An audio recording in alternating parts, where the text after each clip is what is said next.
So I wanted to do a talk, it's like explaining what Chicago Graffiti Illuminati would be. You know, like there was a comic book, man, that's a Marvel oriented comic book. You know, it came out in the '90s. They're doing something with it now in the Marvel expanded universe. So that's like the fiction. How is it going to affect reality? Well, in the Marvel comics, you got the Illuminati, man, which is like Charles Xavier and Black Bolt and Doctor Strange and all this stuff. So there's a fictitious Illuminati. A comic book Illuminati, man. Well, that popped up in the 1990s, and it had got me thinking. Like in I don't know, probably 1998. I started thinking about a graffiti Illuminati. What would that be like? And I talked to some people about it, and they never understood what I was saying. They would always kind of get kind of miscongened as far as understanding, the concept that it was not a crew. The idea that we get some of the most popular writers, old school and new school. It's not about popularity at all. You could be not popular, but it's about influence. It's really what it is. So getting together a bunch of graffiti artists and people in hip hop, also breakers and the DJs and so forth, and get them together as a Chicago collective. I tried hard in the 1990s to try to get this idea of someone acclimated. Couldn't understand it, man. There was, what are you trying to do? You're trying to get a crew together. No, I'm not trying to get a crew together. What I'm trying to do is get a concept of a collective that can address real problems in real time and also serve as a really fun and real skillful, kind of like an uh, an online academy, as it were. So people would be able to go to like a website that would be moderated by different people that would be broken up into sections. It's very simple stuff, man. It could even be a Facebook account for all I know. It would be easy, it'd be extremely easy to do today.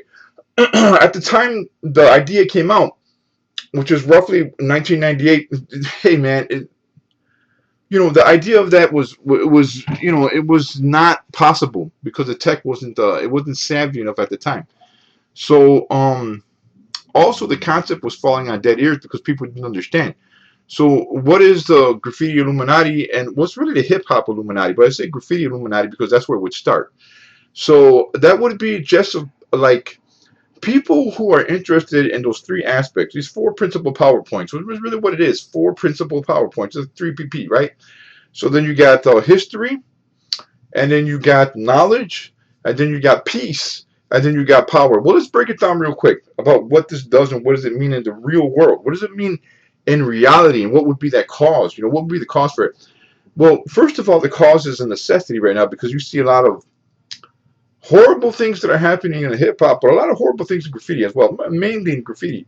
So there, people going to jail for the wrong reasons, and crews tag banging, killing each other, turning game bangers, fighting. Then you got also some kind of disingenuous thing going on where people get a lot of graffiti artists get taken advantage of when they're doing certain signs and all this stuff. And there's contract, there's wars, there is wars over permission walls. Yeah, bro, that sucks. Those things should not exist in Chicago. You know, so there's a thing with Chicago that has a little bit of an advantage in New York because New York is really comprised of five boroughs, and New York is a competitive place, by the way. You can see this when you see all the way back from the old school days of where hip hop started, Queens or Bronx, or you got MC Shan versus so forth. They mainly deal with these things nice and cool, great, but really their solidification. They got a lot of borough problems about what is consistent with what borough, Manhattan and so forth, and the Bronx and Brooklyn, and that. Chicago has a little bit of it, but we don't have this type of same. We don't have the same problematic constituency, and the reason why that is because we're mainly break up of in four, and maybe even three. So you got the southwest side, which is really the west side. Then you got the far south side, the west side, and the north side. Really, that's what comprises Chicago. The east side, yeah, it exists, but it's fundamentally somewhat of an uprooted colony of East Side people that are like a little bit more entrained with Indiana. You know what I mean? But it exists. That deserves credit. and it needs to be represented as well. It doesn't have a lot of representation, but it needs to be represented. Um, so what would the graffiti Illuminati do? Look, man, it would be a simple thing. It would get together some of the most influential people in hip hop, as far as DJs and the four elements, breakdancing, rapping, DJs, and graffiti. So we're really starting out as a graffiti Illuminati, which that would be the where its root would come from. And the reason why that is, there's a very specific reason why it would be rooted from graffiti. One of the reasons why is because graffiti has a lot of organization. So you look at any crews. If you were to compare the organization between graffiti crews and the organization between DJ crews, rapping crews, and breakdancing crews, yeah, they exist, but they're nowhere in the same league of tinkering with um, uh, influential and leadership programming and so forth like that. Graffiti is hugely advanced in that sector, meaning that the element of graffiti, they're already predisposed to doing things like um, teaching philosophies and going out there and doing outreach and kind of rallying the new generation to pick up from where they had left off. Breakdancing and stuff like that does that. And don't get me wrong, they do that, but it's at a smaller micro level. That's almost non-existent with rapping crews. I mean, how many rapping crews you see a crew that raps, but they almost have nothing to do with any other crews. And DJ crews are the same as well. They just stick to themselves. Graffiti crews don't do that. There's constant alliances. There's always some kind of alliance between crews. That kind of proves my point. So that's why graffiti has to kind of lead it in the beginning, and then later on it will turn to a hip hop kind of Illuminati. So it'll be like the most influential people. Okay, what is it used for? Why do we need it? Okay, so the first thing I started bringing out was there's two reasons. One of them, well, actually, there's four reasons, and they comprised those four power play elements, which was history and knowledge and peace and power. But I'm going to explain what that is, because a lot of people, well, gee whiz, you got a lot of acronyms. Well, do the acronyms mean anything? Well, they mean a lot. They mean a lot in the reality and the real world that we live in. So I'm going to give you a couple of examples if we don't do it. Let's say that we don't do something like the graffiti Illuminati. Well, if the graffiti Illuminati does never comes into existence, what would happen? Well, one of the things what would happen is nothing, you know. But nothing means there's nothing out there to stop some of these horror stories that go on. So I want to give you a couple examples. So like if you see so there's girls that there's females and graffiti and hip hop and so forth and breaking and all that, and they're really under scored. So they're really well, they're somewhat underrated, but really they're underrepresented. Is really what I want to say. So I have a daughter, Mystified, and she was a breakdancer for a lot of years. She still has the ability to do some of the stuff. And the thing is, along with her was synergy and so forth and all that. But you got to understand where some of that actual root had took place. Where there was a seeding root. So when she used to go to the University of Hip Hop, this is where I'm getting at now. And the University of Hip Hop, as cliche as it may sound, the tag and the name, they did a very good job of instilling some of the morality and roots to hip hop. A lot of the peace, love, unity, and having fun. Just like they did in the '80s. All that. And so my daughter and her crew and everybody else that were had some exposure to graffiti at a young age as children, saplings, man, as kids, and later on they were able to grow and build on their own interpersonal skills using those elemental skills that were appropriated by hip hop in the real world. If she works in the Chicago Park District, it makes you wonder, what would she work in the Chicago Park District if she wasn't, if she didn't have the kind of experience with social experiences, and I don't know. But I think it has something to do with lending a helping hand into advocating careers. I really do. I think that's in the real world. Okay, so what's going on with, let's say a little girl, that's 11 years old or something, really likes, graffiti or hip hop or breakdancing. How many places does she have to go? Does she have to go that can fulfill those necessities for, kind of raising and appraising her skills? I mean, it's almost non-existent at this point. You got small, you have small non-for-profit organizations that are dotted, and they don't last long. Sometimes they get shut down in a year. Sometimes they lose funding by the street people, missionaries and so forth that give funding. Who knows? They're funded from everywhere, but the whole point is they rely on those funding. Yeah, okay, they're good, but they don't exist long, so they don't really exist. So something needs to happen where they could go at least online and they could talk and organize with other people of that genre.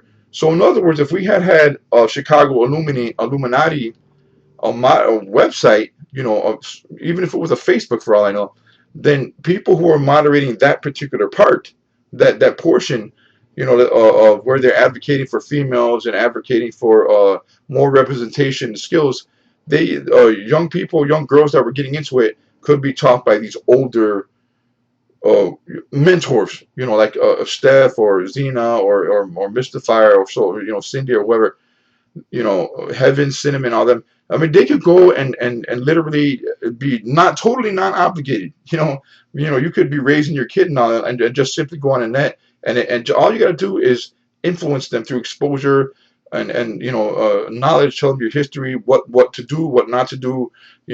There's all these things that can just through communication, sheer communication, and that exposure that can really really generate in reality kids it could just help them to really in the real world get them solidified as an artist or as a dancer or whatever.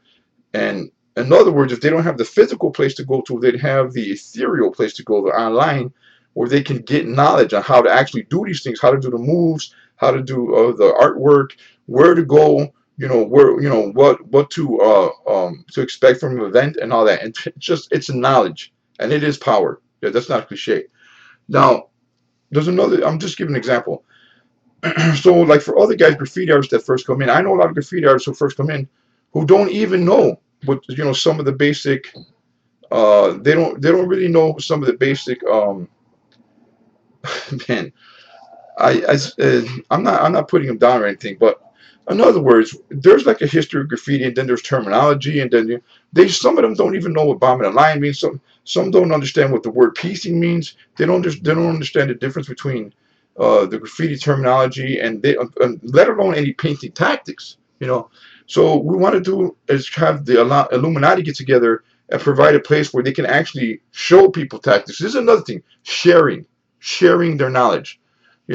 So we got the 4 points: the history, knowledge, peace, and power. Let's go through them real quick. History. Well, it's in danger. First of all, like I said, there's a lot of people that come up, millennium writers, who don't know what's what. They don't know what's going on, especially Chicago history. If they get Chicago history, as people, some writers that are mentors, then obviously they know Chicago history because we're preserving photos, we're preserving stories, we're preserving written elements, we're writing contracts for walls and all these things. For they're not fighting over walls; they can go get their own walls because we'll provide those contracts. You see, so that's where history comes in. Knowledge, the actual way of how to use a method. A graffiti artist could come in and say, "Well, I don't know how they did this painting technique on the wall." Well, we'll show you how. How would you know? Well, we'll show you through a video. We'll show you through a video. Somebody will mentor you and say, "Hey, well, this is a certain cap. This is a stock cap. This is a knee cap. This is that. This is a reduced pressure can. This is so forth. Well, you got to go over here and do this and that. You cut from the inside, cut from the outside. You do all this.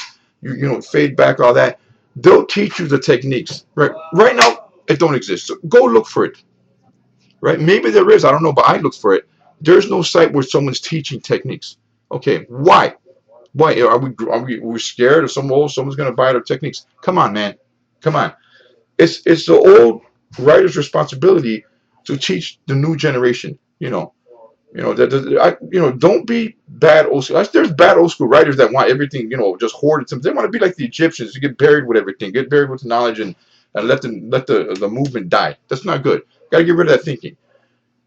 So knowledge, that was knowledge. Peace, come on, man. What is peace? Peace would be extremely important, and that has to do with people getting shot. So what's happening is that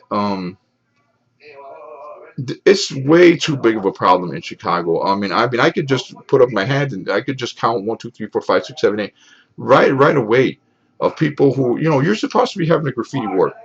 Graffiti war is like, you're tagging over each other, you're flipping each other's names, blah blah blah. This was indicative of 1980s. That was fine. That was great. You can handle your problem with your skills. See, but it don't happen that way. Now they're getting mad. They get mad, go run and get a gun and bust somebody's head. People walking around with dents in their head over a freaking wall. Now, people shooting each other. Talented people, bro. You got two people are very talented, good graffiti artists. Mad over a freaking permission wall for a sake, And then one guy gets a hootie and he shoots the next guy. Get a little bit wimpy for flipping the tag. Yeah. Why? Why not? Because they don't have any kind of know-how from the way it's supposed to be done. So you go, well, shouldn't they know common sense? No, they don't. What they know is they get flipped and they get mad and they shoot each other. They don't know that there's a way to handle it artistically in the street. That has to be shown. That's part of the peace part of the Illuminati, showing them how that gets done, and also to alleviate. When you do contractor stuff, you can get walls easier. Sometimes they don't have the writing skills, to go and propagate a wall. They don't have the writing skills. These guys are busy doing their arts. Well, we could provide the writing skill. You could go to one of our sites and just print out the freaking contract, go take it to the wall, man. Okay? So if you do things like this, you literally prevent people from, being killed. So that's one of the things. Graffiti should be graffiti, not gangbanging. Power. Okay, man, we talked about it. A lot of cities, they have different circumstances. Chicago is a very strange city. But it does have a collective already. So we're in cahoots with each other a lot. So there's a lot of alliances from both sides. There's a lot of painting jams every year where the north side and the west side and the east side, south side, they get together and paint anyway. So we're halfway there. We're already halfway there. So we don't have to do so much work. So what we got to do with that is establish a power source that's there continuously so that it's accessible for the new generation and so forth to come up. So how does that work? That means we should have a physical place and an online place where we can coagulate. We can get together and share these four portions of knowledge. All right, history, knowledge, peace, and power. What is the power part? The power part is having an existing well of knowledge, history, and power. It's literally the same thing as having a place that you can go to literally to learn the things you need to learn. Okay, that does not exist now. That doesn't exist now. It don't. You can go look for it. Where are you going to go somewhere and find those things? Learn about the history of Chicago, history of Chicago graffiti, history of Chicago breakdancing, history. Nowhere. You can learn in certain parts. Some people report it. That's great. And like I said, they're halfway there already. But there's not a specific place you can go. There's nowhere where you can learn methods, learn breakdancing moves, learn the actual correlation of the writing together as far and the methods as well, and also understanding how to maybe judge battles instead of having people fighting in the street and killing each other, and like I said, and having a uh, a reliable place you can go to that's unbiased, unprejudiced, that you can go to and learn all the things you need to know. You don't have to be embarrassed and go ask somebody. You don't know something, you could learn it from the Illuminati website. So you could do that. That's what I'm trying to get together. It's an idea. I think it's an idea that should have been in existence maybe 4 or 5 years ago. But I really hope people can understand what I'm saying and that they can relate. I hope I'm not just ranting, insane ranting, but ranting about how something so simple. I mean, really, really simple. The coalition, a collective of influential graffiti artists breakdancers, DJs, and rhymers could make a simple social media website that will embody and encompass all the things that new generation writers, old generation writers, true school, old school, new school can go to and have a lot of fun and represent, and at the same time prevent a lot of horrible things. Okay, it's a good, valid idea, and it should be happening. I hope somebody helps out. I've been having this idea for a while. I think that Chicago's kind of ready for it. So hey, man, give it some serious thought.